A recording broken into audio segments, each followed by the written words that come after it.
بسم الله الرحمن الرحيم.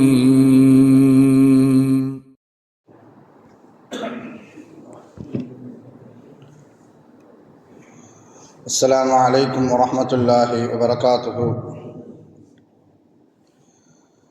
الحمد لله رب العالمين، والصلاة والسلام على أشرف المرسلين وعلى آله وصحبه وسلم.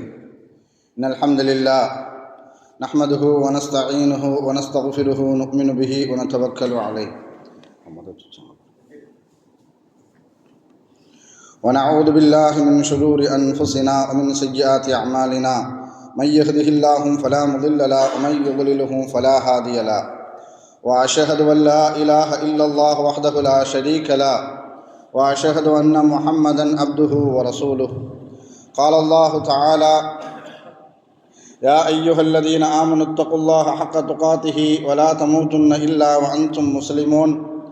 وقال تعالى أيضا: يا أيها الناس اتقوا ربكم الذي خلقكم من نفس واحدة وخلق منها زوجها وبث منهما رجالا كثيرا ونساء واتقوا الله الذي تساءلون به والأرحام إن الله كان عليكم رقيبا. وقال تعالى أيضا: يا أيها الذين آمنوا اتقوا الله وقولوا قولا سديدا يصلح لكم أعمالكم ويغفر لكم ذنوبكم ومن يطع الله ورسوله فقد فاز فوزا عظيما. صدق الله العلي العظيم. قال نبينا صلى الله عليه وسلم: فإن الأصدق الحديث كتاب الله وخير الهدي هدي محمد صلى الله عليه وسلم وشر الأمور محدثاتها وكل محدثة بدعة وكل بدعة ضلالة وكل ضلالة في النار. வார்த்தைகளில் சிறந்தது அல்லாஹுடைய வார்த்தை என்றும் வழிகாட்டுதலில் சிறந்தது நபிகள் நாயகம் ஸல்லல்லாஹு அலைஹி வஸல்லம் அவர்களுடைய வழிகாட்டுதல் என்றும், காரியங்களில் மிக மிக கெட்டது மார்க்கத்தில் புதுமையை உண்டாக்குவது, ஒவ்வொரு புதுமையான காரியமும் வழிகேடுகள் அனைத்தும் உங்களை நரகில் கொண்டு போய் சேர்க்கும் என்று நமது நபி ஸல்லல்லாஹு அலைஹி வஸல்லம் அவர்கள் தங்களுடைய ஒவ்வொரு சொற்பொழிவிலும் இந்த மனித சமுதாயத்திற்கு ஞாபகப்படுத்தியதை இந்த நல்ல சந்தர்ப்பத்தில் இங்கு ஒன்று கூடியிருக்கின்ற உங்களுடைய சிந்தனையிலும் ஆரம்பமாக இந்த நபிமொழியை ஞாபகப்படுத்தி எனது உரையை ஆரம்பம் செய்கிறேன். அல்ஹம்துலில்லாஹ். கண்ணியமானவர்களே, அல்லாஹ் நல்லடியார்களே, அல்லாஹு தஆலா இந்த உலகத்தில் எண்ணற்ற நபிமார்களையும் ரசூல்மார்களையும் அனுப்பி வைத்தான். அவர்கள் அனைவர்களுமே தன்னுடைய ஏகத்துவ கலிமாவை வைத்து வைப்பதற்காக வேண்டி இந்த உலகத்தில் அவர்களுக்கு அனுப்பப்பட்ட சமுதாய மக்களிடத்தில் அந்த ஏகத்துவ கலிமாவை வைத்து வைத்தார்கள். அத்தனை நபிமார்கள் மீதும் ரசூல்மார்களின் மீதும் இறுதியாக வந்த நமது நபி ஸல்லல்லாஹு அலைஹி வஸல்லம் அவர்களின் மீதும் அவர்களுக்கு இறங்கிய இறை செய்தியை கண்ணால் கண்டும் காதால் கேட்டும் அப்படியே ஈமான் கொண்ட உத்தம சத்திய சஹாபாக்கள் சஹாபி பெண்மணிகளின் மீதும் அவர்களுக்கு பின் வந்த தாபீன்கள் தபா தாபீன்கள் இமாம்கள் நல்லவர்களின் மீதும் குறிப்பாக இந்த ஜும்மாவில் அல்லாஹுவை பற்றியும் அவனுடைய தூதர் முஹம்மது நபி ஸல்லல்லாஹு அலைஹி வஸல்லம் அவர்களை பற்றியும் தெரிந்து கொள்வதற்காக வேண்டி இங்கு ஒன்று கூடியிருக்கின்ற உங்கள் மீதும் என் மீதும் உங்களது குடும்பத்தாரன் மீதும் எனது குடும்பத்தாரன் மீதும் அல்லாஹுடைய சாந்தியும் சமாதானமும் திருப்பொருத்தமும் மன்னிப்பும் இன்றும் என்றென்றும் உண்டாவதாக என்று கூறி எனது உரையை ஆரம்பம் செய்கிறேன். அல்ஹம்துலில்லாஹ். கண்ணியமானவர்களே, அல்லாஹ் நல்லடியார்களே, நாமெல்லாம் எப்படிப்பட்ட கால சூழ்நிலையில் நாமெல்லாம் வாழ்ந்து கொண்டிருக்கிறோம் என்றால், தமிழ்நாட்டில் தேர்தல் மேகங்கள் சூழ்ந்திருக்கிறது.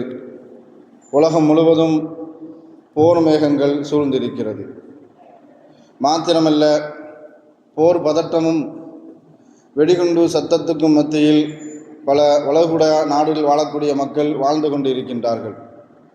அது மாத்திரமல்ல, 160க்கும் மேலாக சிறு குழந்தைகள் என்றும் பாராமல் வெடிகுண்டுகளை வீசி கொடூரமான அளவில் கொலை செய்திருக்கக்கூடிய அரக்கர்களுக்கு மத்தியில் நாமெல்லாம் வாழ்ந்து கொண்டிருக்கின்றோம். அல்லாஹு தஆலா மனிதர்களுக்கு வழங்கியிருக்கக்கூடிய நியாமத்துகளில் மிகப்பெரிய ஒரு நியாமத் பயம் இல்லாத, அச்சம் இல்லாத, நிம்மதியான, அமைதியான ஒரு வாழ்க்கை. அந்த அருள்கொடையை தான் இந்த உலக சமூகமும் தொலைத்துவிட்டு தேடிக்கொண்டு இருக்கின்றது. மாத்திரமல்ல, இப்பொழுது நடந்து கொண்டு இருக்கக்கூடிய இந்த போர், ஈரானுக்கும் இஸ்ரேல் மற்றும் அமெரிக்கா கூட்டுப்படைகளுக்கு மத்தியில் இடையில் நடக்கக்கூடிய இந்த போர் மூன்றாவது உலகப் போரை உருவாக்கிவிடுமோ என்ற பயம் அமைதியை விரும்பக்கூடிய அனைத்து உள்ளங்களிலும் அந்த பதற்றம் இருந்து கொண்டே இருக்கிறது. இதில் எந்த விதமான மாற்று கருத்தும் இல்லை. ஒரு செய்தியை நன்றாக நினைவில் வைக்க வேண்டும். இஸ்லாம் அமைதி மார்க்கம், அமைதியை விரும்பக்கூடிய மார்க்கம். எந்த காலகட்டத்திலும் போரையோ போர் பதட்டத்தையோ விரும்பக்கூடிய மார்க்கம் அல்ல இஸ்லாம். எல்லா காலகட்டத்திலும் அமைதியை மட்டுமே விரும்பக்கூடிய மார்க்கம் இஸ்லாம்.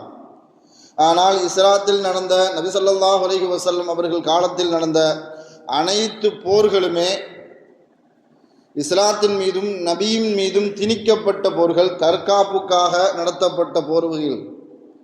ஆனால் தாங்களாக முன் சென்று எந்த போரையும் நபியும் நடத்தவில்லை, நபியில் காலத்தில் வாழ்ந்த சஹாபாக்களும் நடத்தவில்லை. ஜிஹாது என்று சொல்லக்கூடிய புனித போர்களை வரலாற்றில் இரண்டு விதமாக பிரிப்பார்கள். ஒன்று தாமாக முன் சென்று நடத்திய போர்கள், இன்னொன்று இஸ்லாத்தின் மீது திணிக்கப்பட்ட போர்கள். தாமாக முன்சென்று நடத்திய போர்களில் இஸ்லாத்திற்கு எல்லா காலகட்டத்திலும் உடன்பாடு இருந்ததே இல்லை. ஆனால் ஒரு விஷயத்தை நன்றாக விளங்கிக் கொள்ள வேண்டும்.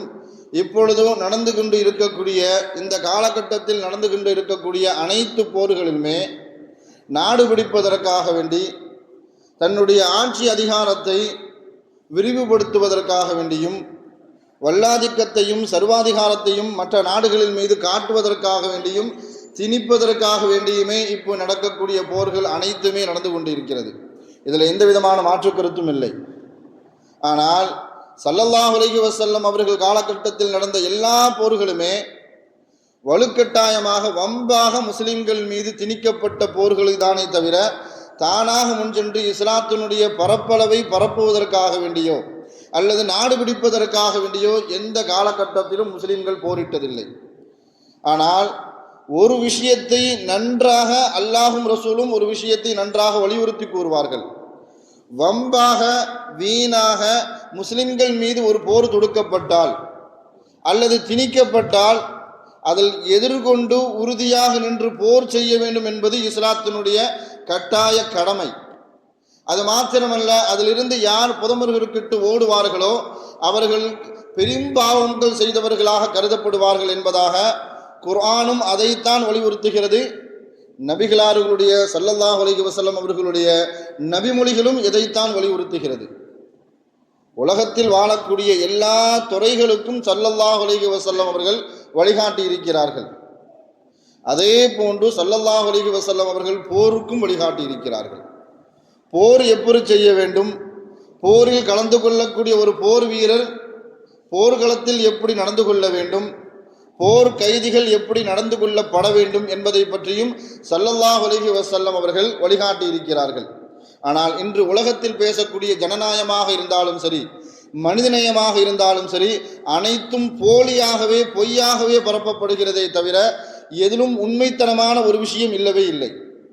ஏனென்றால் இந்த உலகம் 2 உலகப் போர்களை சந்தித்திருக்கிறது. அந்த முதல் உலகப் போர் கிட்டத்தட்ட 4 ஆண்டுகள் முதல் உலகப் போர் நடந்திருக்கிறது. 1914 இருந்து 1918 வரைக்கும் முதல் உலகப் போர் நடந்திருக்கிறது. அந்த உலகப் போரில் கிட்டத்தட்ட 90 லட்சம் பேர் கொல்லப்பட்டு இருக்கிறார்கள். 2,30,00,000 அதிகமான பேர் பெருமளவுக்கு படுங்காயங்கள் நிகழ்த்தப்பட்டு இருக்கிறது. எந்த அளவுக்குன்னு சொன்னால் அவர்களுடைய வாழ்வாதாரமே இழந்திருக்கிறார்கள். மிகப்பெரிய அளவுக்கு பொருளாதார சேதம் ஏற்பட்டு இருக்கிறது. அதே போன்று 2வது உலகப் போர் 6 ஆண்டுகள் நடைபெற்று இருக்கிறது. 1939 இருந்து 1945 வரைக்கும் 2வது உலகப் போர் நடத்தப்பட்டு இருக்கிறது. அந்த உலகப் போரில் கிட்டத்தட்ட 7 கோடியிலிருந்து 8 கோடி பேர் என்ன செஞ்சிருக்கிறாங்க, கொல்லப்பட்டு இருக்கிறார்கள். அதிலும் பெரும்பான்மையான மக்கள் அந்த போரிலே சம்பந்தப்படாத பொதுமக்கள், அப்பாவி பொதுமக்கள் தான் கொல்லப்பட்டு இருக்கிறார்கள். ஆனால் ஸல்லல்லாஹு அலைஹி வஸல்லம் அவர்கள் காலகட்டத்தில் எத்தனை போர்கள் நடந்திருக்கிறது, அந்த போர்களினுடைய கால அவகாசம் என்ன, அதே போன்று அந்த போரில் கொல்லப்பட்ட எண்ணிக்கை, மனிதர்களுடைய எண்ணிக்கை என்ன என்பதை பற்றியும் நான் சிந்தித்து பார்க்க வேண்டும். வரலாறுகளை வாசிக்கும் பொழுதும் ஸல்லல்லாஹு அலைஹி வஸல்லம் அவர்கள் காலகட்டத்தில் வாழ்ந்த போர்களுடைய எண்ணிக்கை, அதில் கலந்து கொண்ட எதிரிப்படைகளுடைய எண்ணிக்கை, சஹாபாக்களுடைய எண்ணிக்கை, போர் எவ்வளவு நேரத்தில் முடிக்கப்பட்டு இருக்கிறது என்பதையெல்லாம் வாசித்து பார்க்கும் பொழுது நமக்கெல்லாம் பெருமைப்பாக இருக்கிறது. ஸல்லல்லாஹு அலைஹி வஸல்லம் அவர்கள் இந்த உலகத்தில் கிட்டத்தட்ட 63 ஆண்டுகள் வாழ்ந்து இருக்கிறார்கள். 55 வயசு வரைக்கும் ஸல்லல்லாஹு அலைஹி வஸல்லம் அவர்கள் யாருக்கு எதிராகவும் போர்கொடியோ வாளோ பிடிக்கவில்லை. இதுதான் யதார்த்தமான உண்மை நிலை. கிட்டத்தட்ட 53 வயசுல ஸல்லல்லாஹு அலைஹி வஸல்லம் அவர்கள் மக்காவில் இருந்து மதீனாவுக்கு வருகிறார்கள். மதீனாவுக்கு வந்த 2வது ஆண்டில் பத்ரில் அல்லாஹு தஆலா கடமையாக்கின்றான். ரமலானுடைய மாதத்தில் சஹாபாக்கள் அனைவருமே நோன்பு பிடித்த நிலையில் பத்ரை சந்திக்கின்றார்கள். ஸல்லல்லாஹு அலைஹி வஸல்லம் அவர்கள் உட்பட அவர்களுடைய காலகட்டத்தில் கிட்டத்தட்ட 28 போர்கள் நடந்திருக்கிறது. ஸல்லல்லாஹு அலைஹி வஸல்லம் அவர்கள் உயிரோடு இருக்கும் பொழுது அவர்களுடைய காலகட்டத்தில் அவர்களுடைய கவனத்துக்கு உட்பட்டு 28 போர்கள் நடந்திருக்கிறது. அந்த 28 போர்களில் ஸல்லல்லாஹு அலைஹி வஸல்லம் அவர்கள் நேரடியாக தலைமை தாங்கி போரை வழிநடத்திய போர்கள் கிட்டத்தட்ட 11 போர்களை ஸல்லல்லாஹு அலைஹி வஸல்லம் அவர்கள் வீர தளபதியாக நின்று வழிநடத்தி இருக்கிறார்கள் போர்களை. மீதம் இருக்கக்கூடிய 17 போர்களை ஸல்லல்லாஹு அலைஹி வஸல்லம் அவர்கள் சஹாபாக்களை தளபதியாக நியமித்து வழிநடத்த சொன்னார்கள். கிட்டத்தட்ட 28 போர்கள். அந்த 28 போர்களில் முதல் போர் பத்ரு போர் முக்கியத்துவம் வாய்ந்த போர். அந்த போரில் கூட அந்த போர் நடந்த காலகட்டம் மாத்திரமல்ல, நேரத்தை நாம் குறிப்பிட்டு பார்க்கும் பொழுது கிட்டத்தட்ட 6 வருஷமோ 7 வருஷமோலாம் கிடையாது. இப்போ நடக்கிற மாதிரி சுபூகில் இருந்து லொஹருக்கு முன்பாக போர் முடித்து வைக்கப்பட்டது. அதில் கொல்லப்பட்டவர்களுடைய எண்ணிக்கை என்று பார்த்தால் கிட்டத்தட்ட 85க்கும் குறைவான மனிதர்களே கொல்லப்பட்டார்கள். சஹாபாக்கள் எதிர்த்தரப்பினர் எல்லாத்தையும் சேர்த்து கிட்டத்தட்ட 28 போர்களில் ஸல்லல்லாஹு அலைஹி வஸல்லம் அவர்களுடைய தலைமையில் நடந்த போர்களை பார்த்தாலும் சரி, சஹாபாக்கள் தலைமையேற்று நடத்திய போர்களை எண்ணிக்கையை பார்த்தாலும் சரி, மொத்த காலகட்டத்தில் 8 வருஷ காலகட்டத்தில் அந்த போரில் கொல்லப்பட்டவர்களுடைய எண்ணிக்கையை பார்க்கும் பொழுது 625 இருந்து 1018 வரைக்கும் தான் எதிர்தரப்பிலும் முஸ்லிம்களுடைய தரப்பிலும் கொல்லப்பட்டவர்களுடைய எண்ணிக்கை. ஆனால் இன்று உலகத்தில் பார்க்கும் பொழுது கிட்டத்தட்ட 2.5 ஆண்டு காலம் இஸ்ரேல் பயங்கரவாதம் பலஸ்தீன் மீது வெறியாட்டம் ஆடினார்கள். குழந்தைகளுடைய எண்ணிக்கை 40,000த்திற்கும் மேலே, பொதுமக்களுடைய எண்ணிக்கை 60,000த்திற்கும் மேலே, கிட்டத்தட்ட 2.5 லட்சத்திற்கும் அதிகமான பேர் 2.5 வருஷத்தில் என்ன செஞ்சிருக்கிறாங்க, கொல்லப்பட்டு இருக்கிறார்கள். இப்போது நடந்து கொண்டு இருக்கக்கூடிய இந்த போரில் அமெரிக்கா கூட்டுப்படையும் இஸ்ரேலினுடைய கூட்டுப்படையும் ஈரான் மீது கிட்டத்தட்ட இந்த 32 நாட்கள் இந்த போர் ஆரம்பித்து நாட்கள் ஆகிறது. இந்த நாட்களில் 160க்கும் அதிகமான குழந்தைகளை மாத்திரம் கொலை செய்திருக்கிறார்கள், இரக்கம் இல்லாமல். ஆனால் நாம் 2வது ஒரு விஷயத்தை உங்களுடைய சிந்தனைக்கு தருகிறேன். ஸல்லல்லாஹு அலைஹி வஸல்லம் அவர்கள் காலகட்டத்தில் நடந்த போர்கள் அனைத்துமே நாடு பிடிப்பதற்காக வேண்டியோ இஸ்லாத்தினுடைய ஆட்சி பரப்பை பரப்புவதற்காக வேண்டியோ நடத்தப்பட்ட போர்கள் அல்ல. மாறாக முஸ்லிம்கள் மீதும் நபியின் மீதும் திணிக்கப்பட்டதின் காரணத்தினால் வலுக்கட்டாயமாக தங்களை பாதுகாத்துக் கொள்வதற்காக வேண்டி தற்காப்புக்காக வேண்டி செய்யப்பட்ட போர்களை தானே தவிர மாறாக எதிர்த்தரப்பினரை வம்பிழுத்து எந்த போரும் செய்யவில்லை.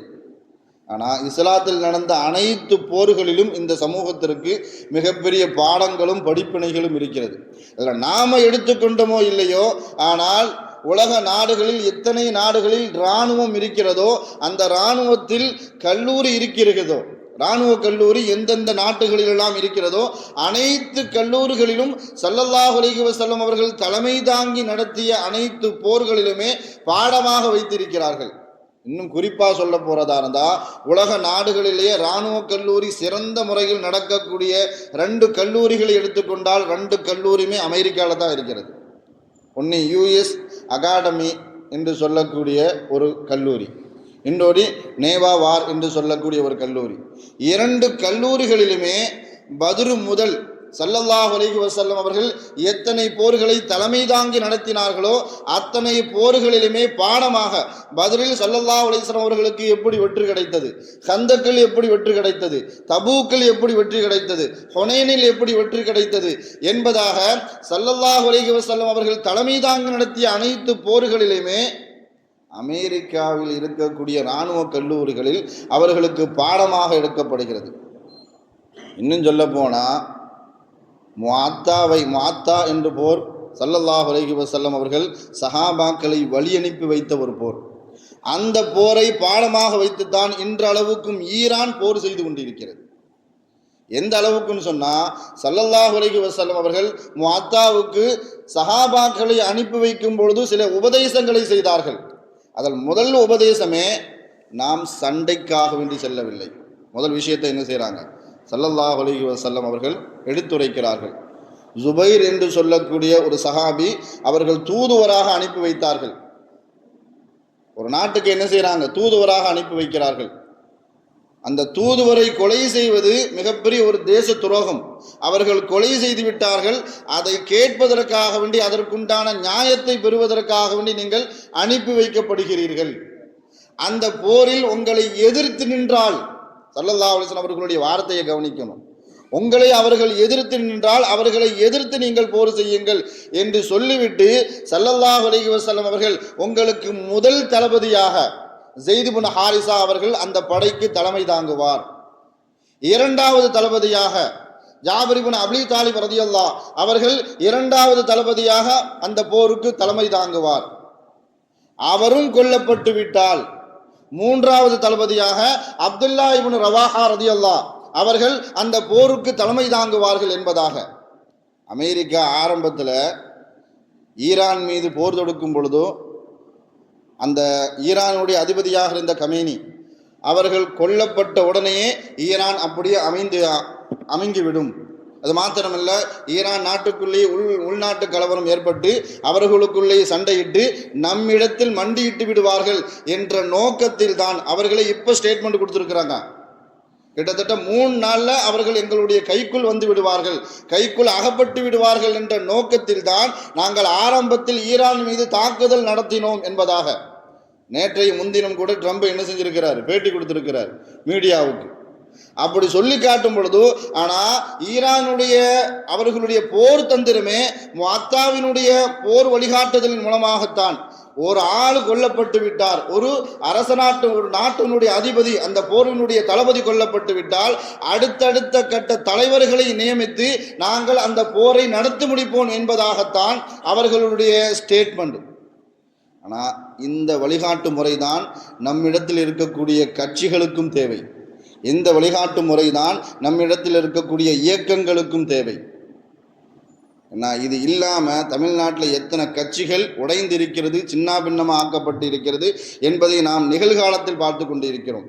நான் மட்டும்தான் தலைவன், எனக்கு பின்னாடி யாருமே இருக்கிற, நான் இருக்கிற வரைக்கும் நான் மட்டும்தான், நான் போனதுக்கப்புறம் யார் இருந்தாலும் சரி, அப்படித்தான் எல்லா கட்சிகளுமே உருவாக்கப்பட்டு இருக்கிறது. என்று சொன்னால், நான் இருக்கும் பொழுதே 2ஆம் கட்ட 3ஆம் கட்ட தலைவர்களை யார் உருவாக்கிவிட்டு செல்கிறார்களோ அந்த கட்சிகள் மாத்திரமே, அந்த இயக்கங்கள் மாத்திரமே, அந்த அமைப்புகள் மாத்திரமே இன்று அளவுக்கும் உலகத்தில் உறுதியாக நின்று செயல்பட முடியும். அப்படி இல்லாம நான் இருக்கிற வரைக்கும் நான் மட்டும்தான் என்று எந்த கட்சி இயங்கிக் கொண்டு இருக்குமோ, எந்த இயக்கம் இயங்கிக் கொண்டு இருக்குமோ, எந்த அமைப்புகள் இயங்கிக் கொண்டு இருக்குமோ அவர்களுக்கு பின்னால் அந்த இயக்கத்தினுடைய நிலைமை, அந்த கட்சிகளுடைய நிலைமை, அந்த அமைப்புகளுடைய நிலைமை மிகப்பெரிய அளவுக்கு தரமட்டமாகி கிட்டத்தட்ட சின்ன பின்னமாக பல கிளைகளாக பிரிந்து இருக்கக்கூடிய சூழல் தான் இன்றைய காலகட்டத்தில். ஆனால் முஅத்தாவில் நமக்கு மிகப்பெரிய ஒரு போர் தந்திரத்தை மாத்திரமல்ல, ஸல்லல்லாஹு அலைஹி வஸல்லம் அவர்கள் நமக்கு மிகப்பெரிய ஒரு வழிகாட்டுதலையும் காட்டி தந்திருக்கிறார்கள். ஸல்லல்லாஹு அலைஹி வஸல்லம் அவர்கள் கைதிகளிடத்தில் எப்படி நடக்க வேண்டும் என்று நடத்தி காட்டியதன் காரணத்தினால தான் வெனிசுலாவில் கிட்டத்தட்ட அளவுக்கு ஒரு போர் கைதிகளை எப்படி நடத்தப்பட வேண்டும் என்பது போர் சட்டமாக இன்ற அளவுக்கும் உலகத்தில் ஒரு சட்டம் இயற்றப்பட்டு இருக்கிறதுன்னு சொன்னால் ஸல்லல்லாஹு அலைஹி வஸல்லம் அவர்கள் அதற்கு முன்னுதாரணமாக இருக்கிறார்கள். பத்ரில் ஒரு நிகழ்வு நடந்தது.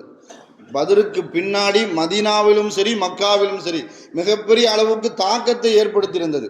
பத்ரில் 70 பேர் கைதிகளாக எதிரிப்படையினரிலிருந்து பிடிக்கப்பட்டார்கள். அதில் முக்கியமான பேர் அப்பாஸ் ரலியல்லாஹு பின்னாடி இஸ்லாத்துக்கு வந்துட்டாங்க. அதே மாதிரி வலீது என்று சொல்லக்கூடிய ஒருவர், இவர் யாருன்னு சொன்னால் இவருடைய தந்தை பெயரும் வலீது இப்னு முகைரா.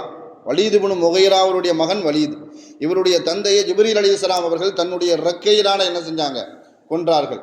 அப்படிப்பட்டவர்களுடைய மகன் கைதியாக பத்ரில் பிடிக்கப்பட்ட அந்த நேரத்தில் ஸல்லல்லாஹு அலைஹி வஸல்லம் அவர்கள் பிணையாக விடுவிப்பதற்காக வேண்டி 4000 திரகத்தை அறிவிக்கின்றார்கள் அவர்களுடைய தகுதிக்கு ஏற்ப.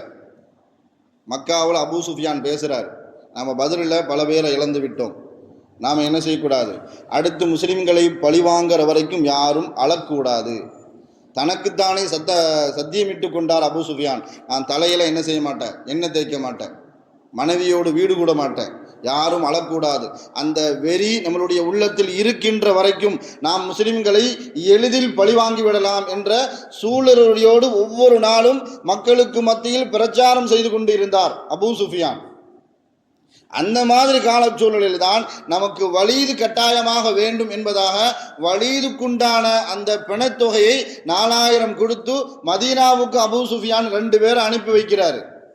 அதில் 2 பேருமே முக்கியமான பின்னாடி இஸ்லாத்தை ஏற்றுக்கொண்ட சஹாபாக்கள். ஒன்றும் அபூஜஹலுடைய மகன் இக்ரிமா, 2வது இஸ்லாத்திற்கு வந்த பிறகு தோல்வியே காணாத வீர தளபதி ஹாலித் இப்னு வலீத் ரலியல்லாஹு. 2 பேரும் மதீனாவுக்குள்ள வராங்க. 4000 திரகத்தை ஸல்லல்லாஹு அலைஹி வஸல்லம் அவர்கள்ட்ட கொடுக்குறாங்க. நாங்கள் வலீதை அழைத்து செல்கிறோம் என்று சொன்னார்கள். ஸல்லல்லாஹு அலைஹி வஸல்லம் அவர்கள் வலீதை அழைத்து செல்ல சொன்னார்கள். வலீதை கூப்பிட்டுட்டு மக்காவை நோக்கி வந்து கொண்டு இருக்கக்கூடிய சூழலில் ஒரு இடத்துல இரவு தங்கக்கூடிய சூழல் ஏற்படுது. 3 பேரும் தங்குறாங்க. விடிய காலையில் எஞ்சி பார்க்கும் பொழுது வலீதை காணோம். அவர் எழுதி வைத்த கடிதம் மாத்திரமே இருந்தது. 2 பேர் எடுத்து வாசிக்கிறாங்க.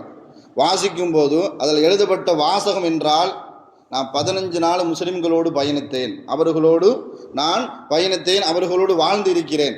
ஸல்லல்லாஹு அலைஹி வஸல்லம் அவர்கள் எங்களை கைதிகளாக பிடிக்கப்படும் பொழுது அந்த முஸ்லிம்களிடத்தில் ஸல்லல்லாஹு அலைஹி வஸல்லம் அவர்கள் சொன்ன ஒரு வார்த்தை, கைதிகளிடத்தில் நீங்கள் கண்ணியமாக நடந்து கொள்ளுங்கள், மாத்திரமல்ல உங்களுடைய குடும்பத்தில் ஒருவராக அவரை நீங்கள் பாவிக்க வேண்டும். அதனால 70 கைதிகளிலுமே ஒவ்வொரு குடும்பத்தார்கள் நீங்கள் பொறுப்பேற்றுக் கொள்ள வேண்டும் என்பதாக ஸல்லல்லாஹு அலைஹி வஸல்லம் அவர்கள் அந்த முஸ்லிம் சஹாபாக்களுக்கு மத்தியில் ஸல்லல்லாஹு அலைஹி வஸல்லம் அவர்கள் கட்டளையிட்டார்கள். என்னை ஒரு சஹாபியினுடைய குடும்பம் என்னை பொறுப்பேற்றுக் கொண்டது. சாப்பாட்டுடைய நேரம், உணவுனுடைய நேரம் வந்துடுச்சு அப்படின்னு சொன்னா என்னை அழைப்பார்கள், எனக்கு முன்னால் உணவு பரிமாறப்படும், எனக்கு ரொட்டியை வைப்பார்கள், அவர்கள் பேரித்தம்பழத்தை சாப்பிடுவார்கள். என்னை விருந்தாளி போல என்ன செஞ்சார்கள், நடத்தினார்கள். அந்த குணம் எனக்கு ரொம்ப பிடிச்சிருந்துச்சு. இந்த குணம் மக்காவில் யாருக்குமே கிடையாது. அதன் காரணத்தினால் நான் மீண்டும் மதீனாவுக்கு செல்கிறேன், முஹம்மது ஸல்லல்லாஹு அலைஹி வஸல்லம் அவர்களுடைய கரம் பிடித்து முஸ்லிமாக போறேன் அப்படின்னு சொல்லிட்டு அடுத்து அவர்கள் எழுதிய வாசகம் தான் கவனத்துக்குரியது. நான் மீண்டும் நான் மதீனாவுக்கு போறேன், ஸல்லல்லாஹு அலைஹி வஸல்லம் அவர்களுடைய கரம் பிடித்து முஸ்லிமாக போறேன். இன்னொரு தடவை நீங்கள் முஸ்லிம்களை எதிர்த்தோ நபியை எதிர்த்தோ நீங்கள் போருக்கு வந்தால் அந்த களத்தில் நான் உங்களை சந்திப்பேன் என்பதாக வலீது தன்னுடைய கடிதத்தில் எழுதிய வாசகம்.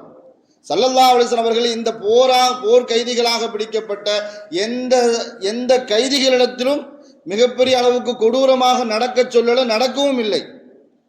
நீங்க எப்படி இருப்பீர்களோ, நீங்கள் எதை சாப்பிடுவீர்களோ, உங்களுடைய குடும்பத்தில் ஒருவராக அந்த போர் கைதியை பாவியுங்கள் என்ற சொன்னதின் காரணத்தினால், அவர்கள் நடந்து கொண்ட அந்த முறை வலீதுக்கு பிடித்ததன் காரணத்தினால், அந்த நற்குறம் அந்த நடைமுறை வலீதுக்கு பிடித்ததன் காரணத்தினால 15 நாட்களுக்கு முன்பாக எதிரிப்படையில் இருந்த வலீத் இன்று இஸ்லாத்தினுடைய அமைப்பில் சேருவதற்கு மனம் திரிந்து மாறிவிட்டாள் என்று சொன்னால், இந்த வழிமுறையை தான் போர் கைதிகளிடத்தில் எப்படி நடத்தப்பட வேண்டும் என்பதை உலக நாடுகள் அந்த சட்டத்தை தான் ஏற்றிருக்கிறது.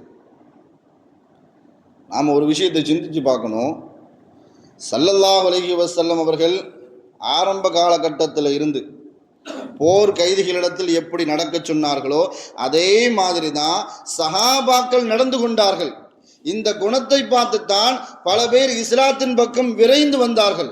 ஆனால் இன்று அளவுக்கு ஒரு போர் வீரன் போருக்கு சென்றால் எப்படி நடக்க வேண்டும் அதையும் ஸல்லல்லாஹு அலைஹி வஸல்லம் அவர்கள் சஹாபாக்களுக்கு கற்றுக் கொடுத்தார்கள். ஆனால் ஒரு நாடுக்குள்ள படையெடுத்து வந்துருச்சுன்னு சொன்னா அந்த நாட்டையே நாசமாக்கிட்டு போயிடுவாங்க.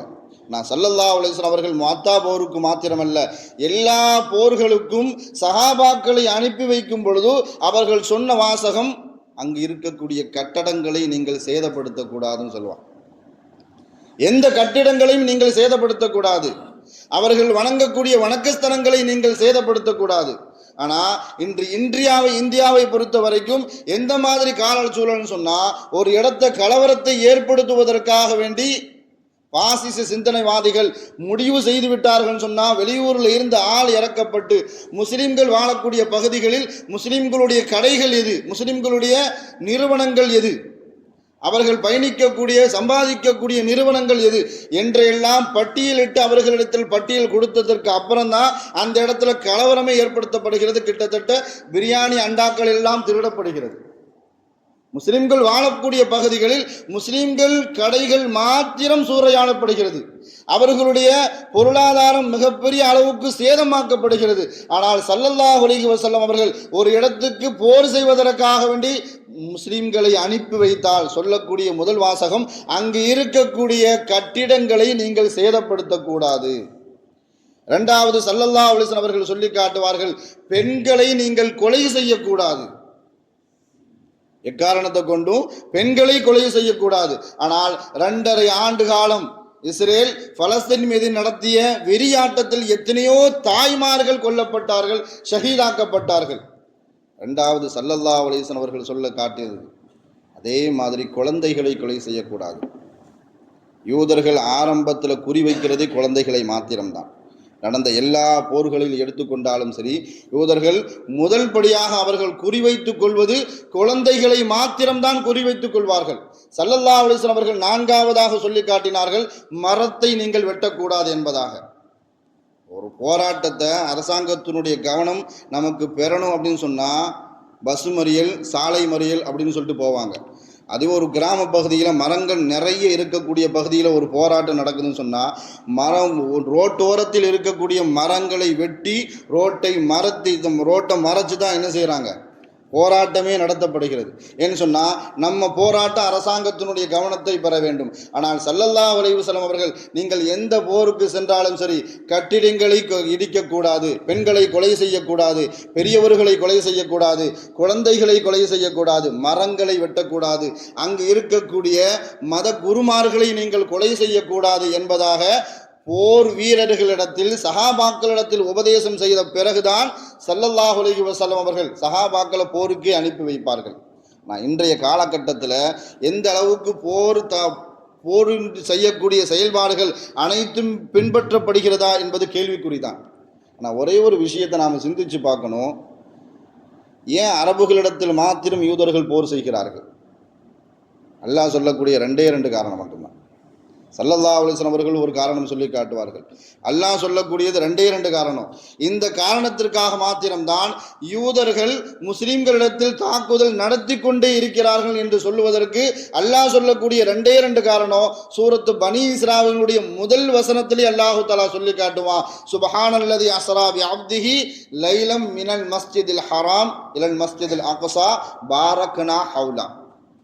அல்லாஹ் 2 வார்த்தையை மாத்திரம் சொல்லி காட்டுவான். ஒன்று மஸ்ஜிதுல் அக்ஸா, 2 அது சுற்றி இருக்கக்கூடிய பாரக்கனா ஹவுலா, நாம் அதை சுற்றியும் மிகப்பெரிய அளவுக்கு பரக்கத்தை உண்டாக்கி வைத்திருக்கிறோம் என்பதாக அல்லாஹு தஆலா குர்ஆனின் மூலமாக பறைசாட்டுவான். அந்த பரக்கத்து என்பது அவர்கள் ஆன்மீக தலமாக தனக்கு வெற்றியாக நினைப்பது. யூதர்கள் பைத்துல் முகத்தஸை என்ன செய்கிறாங்க, நினைக்கிறாங்க.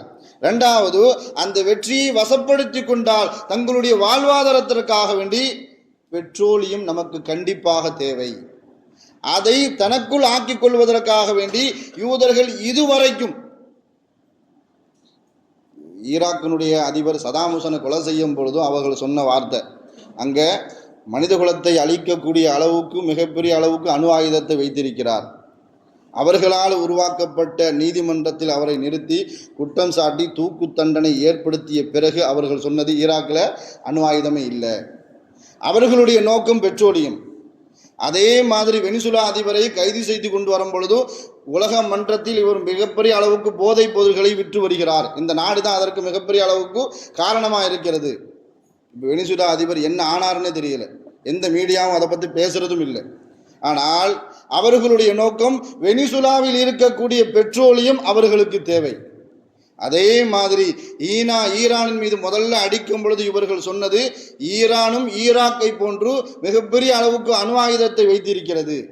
ஏன்னா ஈரான் பைத்துல் முகத்தஸை கைப்பற்றி விடுவார்களோ, ஈரானில் இருக்கக்கூடிய பெட்ரோலியம் நமக்கு கிடைக்காமல் போகிவிடுமோ என்ற நோக்கத்திற்காக வேண்டி அடிக்க ஆரம்பித்தவர்கள் கிட்டத்தட்ட 32 நாட்களை கடந்து சென்று கொண்டு இருக்கிறது. ஆனால் சுற்றி இருக்கக்கூடிய எந்த முஸ்லிம்கள் நாடுகளும் ஏன் அதற்கு ஆதரவு தெரிவிக்கவில்லை என்று பார்க்கும் பொழுது 1400 வருஷத்துக்கு முன்பாகவே ஸல்லல்லாஹு அலைஹி வஸல்லம் அவர்கள் சொன்ன ஒரு செய்தி. இந்த ஒரு காரணத்திற்காக வேண்டிதான் எந்த அரபு நாடுகளும் ஈரானுக்கு ஆதரவு தெரிவிக்கவில்லை. 1400 வருஷத்துக்கு முன்பாக ஸல்லல்லாஹு அலைஹி வஸல்லம் அவர்கள் அரபு குலத்தை பார்த்து சொன்னார்கள், அரபுகளே நீங்கள் யூதர்களோடு ஒரு ஒப்பந்தம் செய்வீர்கள். கிட்டத்தட்ட 1967 அந்த ஒப்பந்தம் நிறைவேற்றப்பட்டது. இஸ்ரேல் நாட்டோடு சேர்ந்து பக்கத்தில் இருக்கக்கூடிய அண்டை நாடுகளான அரபு நாடுகள் எல்லாம் இஸ்ரேல் நாட்டோடு சேர்ந்து ஒரு ஒப்பந்தம் செய்தார்கள். உங்களுக்கு எந்த பாதிப்பு ஏற்பட்டாலும் நாங்கள் துணை நிற்போம். அதைத்தான் என்ன செஞ்சுட்டு இருக்கிறாங்க. இன்ற அளவுக்கும் கோழைகளாக அரபு நாடுகள் எல்லாம் ஈரானை அடிக்கும் போதும் சரி, பலஸ்தீனத்தை அடிக்கும் பொழுதும் சரி, ஆப்கானிஸ்தானத்தை அடிக்கும் பொழுதும் சரி, வல்லரசு நாடுகளுக்கு இணையாக பொருளாதாரத்தை வைத்திருந்த அனைத்து முஸ்லிம்கள் நாடுகளும் யாருமே வாய் துறக்காமல் இருந்ததற்கு முக்கியமான காரணம் ஸல்லல்லாஹு அலைஹி வஸல்லம் அவர்கள் சொல்லி காட்டினார்கள், அரபுகளே நீங்கள் கோழைகளாக ஆகிவிடுவீர்கள், மாத்திரமல்ல யூதர்களோடு நீங்கள் ஒப்பந்தம் செய்வீர்கள். அந்த ஒப்பந்தம் கையாண்டதுக்கு பிறகு உங்களுக்கும் அவர்களுக்கும் மத்தியில் போர் நடக்கும். அந்த போர் இன்னும் வரல. முஸ்லிம்களுக்கும் யூதர்களுக்கு மத்தியில் மிகப்பெரிய அளவுக்கு ஒரு போர் நடக்கும். அந்த போர் இதுவரைக்கும் ஏற்படல.